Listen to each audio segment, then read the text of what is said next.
Let's go live to our political editor, Andrew Clennell. Andrew, we're waiting to hear from David Littleproud, Bridget McKenzie and Kevin Hogan, the leadership of the Nationals. What are you expecting after their meeting this morning? Well, I think there's every chance there will be no coalition agreement at the start of this term of Parliament. That's what I'm revealing at the moment, Kieran, that a national source has suggested to me that there will be no coalition agreement. I cannot remember the last time this has happened, but I think that there is too much of a distance between what the Liberals want and what the Nationals want. I've been told that. A source has told me that this Nationals party room meeting early this morning, it was found that there was agreement not to proceed with the coalition agreement, and the sticking points were that the Liberals want to go away and talk about policy. The Nationals, as has been reported this morning, want nuclear, want divestiture, want the regional fund. Divestiture, of course, has to do with supermarkets, and that they generally can't come to an agreement. Now, the net effect of this for the Nationals, if this is in fact what David Littleproud and Bridget McKenzie and Kevin Hogan are about to announce, Kieran, is a pay cut for a lot of them. A shadow minister gets a 25% loading. The leader would get less pay. But it seems the differences between the Liberals and Nationals on issues like nuclear and wanting to firmly commit to that at the start, I am told at least, are so great that the Nationals do not believe they can reach a coalition agreement. So this is extraordinary if it works out this way. I have one source on this, I'll stress that. They have even said to me this is not set in stone because this was the sentiment of the party room meeting.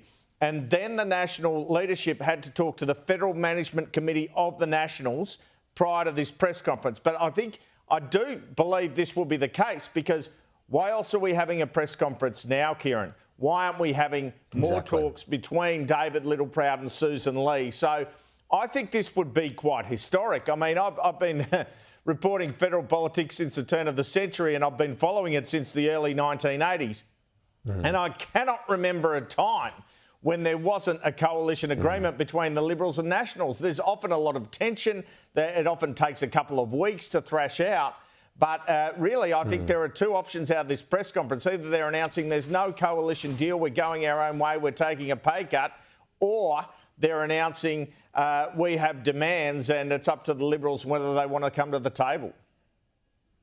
Yeah, indeed, that they can set that ultimatum that we will go our own way unless you deliver X, Y and Z. The problem is, and Andrew, as you say, I think you're right, this would be historic if it does eventuate that they say, no, we're going our own way here, because I too can't remember a time when a coalition agreement hasn't been achieved between the two parties on the right of the political spectrum. It would be extraordinary, and it raises the whole question, what happens with some of the Liberals in the party room who might be more inclined to the National Party view on a few of these issues, including critically on energy?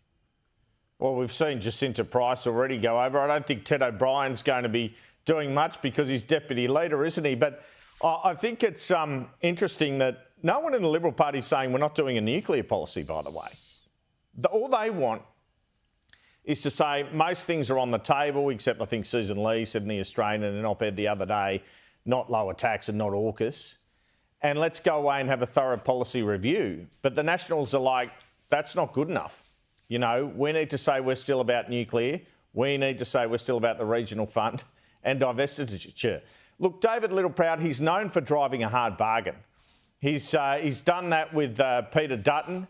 I know for a fact in the last term, he wouldn't always listen to Scott Morrison and what he wanted him to do. So he's a fierce negotiator for his party, and he's got to think about those people in his party who are really more to the right of the spectrum on some issues like energy than he is. He's just faced off a challenge from Matt Canavan, so that's got to play into his thinking as well. I'm also told, Kieran, net zero Andrew, doesn't feature just quickly, here. Just hold that thought for me, and I'll let you carry on in a second. I just want to mention to our viewers, 11:45. So for our cameras and so on to get there, it's going to be 11:45 in the Nationals party room. This news conference. Andrew, carry on in relation to net zero. My understanding is net zero isn't part of this, but it may be. if you follow what I'm saying, Kieran. So in that Nationals party room discussion this morning, my understanding is net zero wasn't one of the things that they say they can't agree with the Liberals on dumping that, but it is something that could occur down the track. I also did hear yesterday, but I wasn't able to firm it up, that the Liberals had been told by the Nationals that perhaps they could have a coalition but have separate policies. And I believe Susan Lee's stance on that was, well, that can't happen, can it?